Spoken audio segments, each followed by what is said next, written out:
Olá, professor. Aqui eu vou fazer a minha explicação sobre a lista 1. Cada exercício foi separado em um bloco, né? Diferente do aqui no notebook. E eu estou identificando eles com um comentário mostrando exatamente qual é o exercício mesmo. Aqui demonstrando, apenas testando para ver o data frame e tudo mais. Aqui o exercício B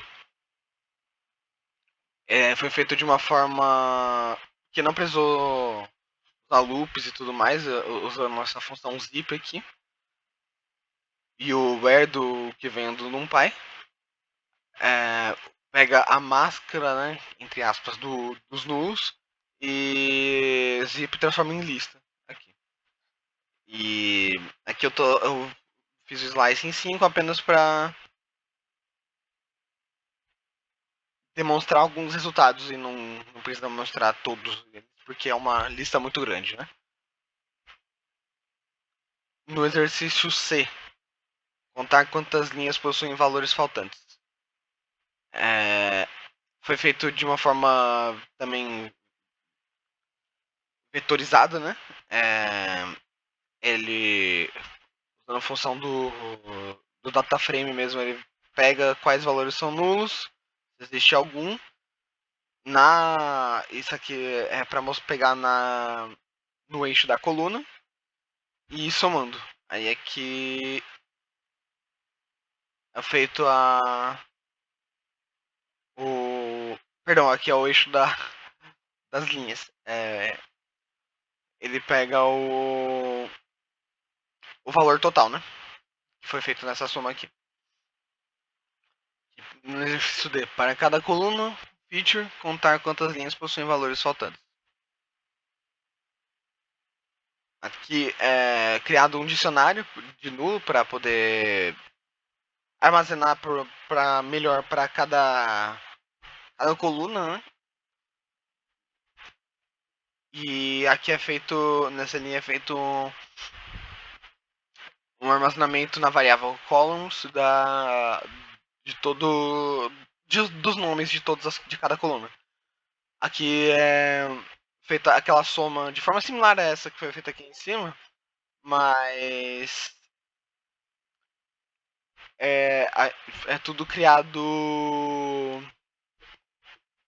transformado em um dicionário já, que é mostrado o resultado dividido em cada coluna. Exercício aí, identificar e listar linhas repetidas duplicadas é feito de uma forma vetorizada também, em que são procurados as linhas duplicadas no data frame, pego o index e listado em uma lista, duplicate lines, tá? E aqui o resultado. Aqui o df.dtypes foi importante e eu coloquei aqui para ilustrar mesmo os tipos de cada coluna, para poder ficar melhor de entender e listar baseado nos exercícios agora que precisam que precisa verificar a consistência do tipo na coluna com as células e quais tipos estão nessas células. Aqui. Exercício F, né, identificar e listar as posições, células contendo valores que não pertencem ao domínio, tipo de dados esperado. Aqui eu estou criando o dicionário do TypeDict, criando a variável deftypes que armazena o, esse, esse dicionário em si, né, com essas informações. Aqui é criado um dicionário em que cada chave é uma coluna e para cada valor de chave, né, é criada uma lista. Então é uma relação um para muitos, em que cada coluna vai ter uma lista de vários de vários valores para relacionados a ela. Aqui é feito um looping aninhado para ser verificado cada uma das células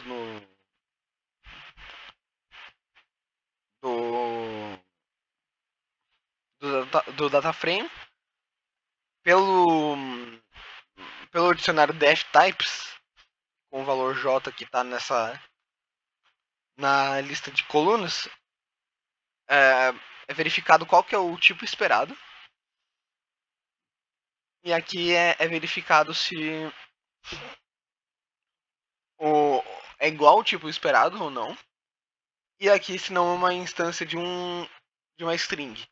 Porque a string é um caso especial em que ela aparece como object aqui. Então, é um caso em que que aqui é diferente, mas ele é uma instância de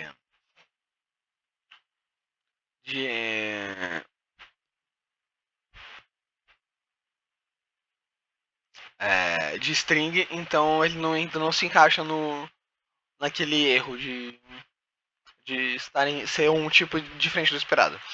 Aqueles que têm um tipo diferente do esperado são armazenados nesse dicionário. E foi criado com essas linhas aqui, foram criado um data frame com esse dicionário para poder melhor analisar os dados em forma de uma tabela mesmo. Opa, perdão. Aqui.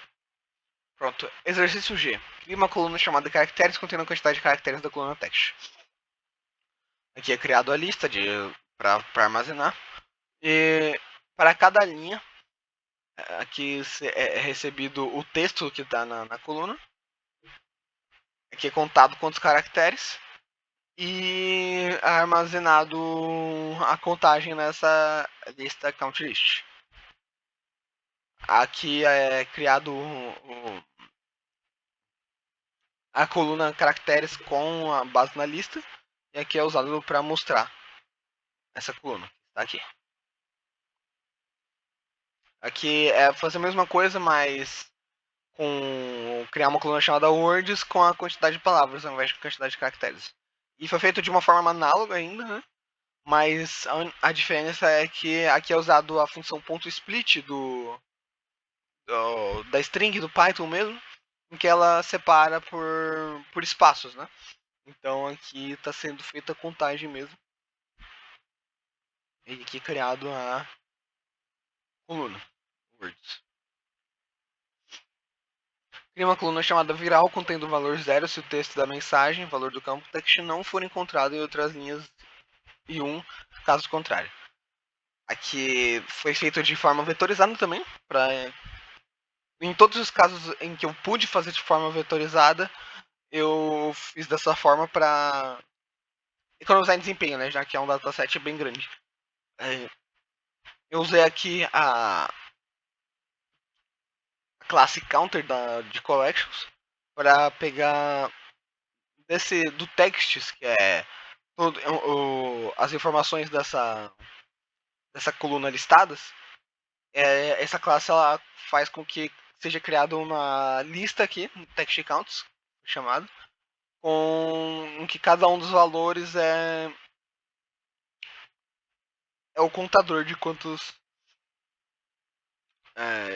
vezes esse texto apareceu aqui. Depois que isso foi feito, aqui na viral list, que é a variável que eu criei para armazenar os resultados propriamente ditos que são pedidos pelo exercício, ele armazena se nessa lista text counts no índice text, né? Daqui do text, ele é maior que 1, ou seja, ele apareceu mais de uma vez, o 0, caso contrário. Aqui é criado a coluna e aqui é mostrado, aqui embaixo. Tem casos em que não tem viralidade e um caso que tem viralidade. Cria uma coluna sharing, contando a quantidade de vezes que o texto armazenado no atributo text aparece no dataset. Bom, aqui foi feito vetorizado também, em que essa é a mesma variável text counts que foi criada aqui atrás, no índice text para text é armazenado aqui na sharing list. E é feito de forma mais simples, até porque ele já tem a contagem, então é apenas armazenar esses valores numa lista e criar a coluna propriamente dita. E aqui é possível ver que os valores estão correspondentes mesmo, é quase que uma verificação uma validação da, da parte de viral, porque aquelas que tem, por exemplo, aqui aparecem como um acontecimento, aqui estão com zero, ou seja, não possuem viralidade, e as que têm mais de um acontecimento, são marcadas como um aqui na coluna viral, provando que as funções funcionam. Esse Sukan cria uma coluna chamada Sentiment, contendo os valores -1 para textos negativos, 0 para textos neutros e 1 para textos positivos. Aqui na Score Sentiment List foi armazenado listado os valores da coluna Score Sentiment. E na Sentiment List é criado uma lista que armazena caso esse valor na Score Sentiment List seja maior que 0, ou seja positivo, em que ele é armazenado 0 se esse valor de tal texto é exatamente igual a 0, ou seja, é neutro, e -1 caso contrário. E o único caso possível contrário que não foi abrangido por esses dois é o caso em que é negativo.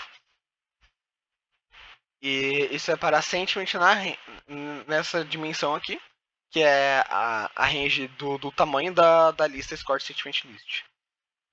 E com essa Sentiment List com os valores corretos, ele cria a coluna Sentiment e aqui está demonstrando o resultado. Exercício L, eliminar as linhas cujo valor da coluna text contém travas apps. Aqui foi feito um loop simples, em que ele verifica se na coluna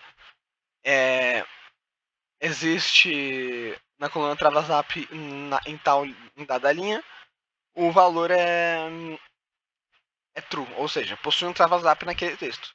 Se for verdade, é usado esse comando para para eliminar a linha. E o def.head está aqui para demonstrar como fica o dataframe depois de derrubar, de cortar a tal linha que possui travasap.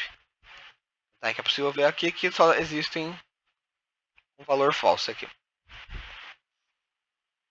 Exercício M. Identificar inconsistências entre os atributos, features. Aqui foi criado uma verificação para ver se uma inconsistência que poderia acontecer, que é existir uma mídia aqui, algum valor de mídia diferente de nulo, mas a coluna hasMedia está com o valor true, o valor como true ao invés de false, em um valor que é quando a mídia não existe. Aqui foi verificado para ver se isso ocorreria. De uma forma vetorizada, é criada uma lista que armazene todos os casos em que isso aconteça, e aqui foi verificado que isso não ocorre alguma vez. Aqui ao final do trabalho eu vou enviar e vai ser disponibilizado todo o notebook exatamente como está aqui. Obrigado.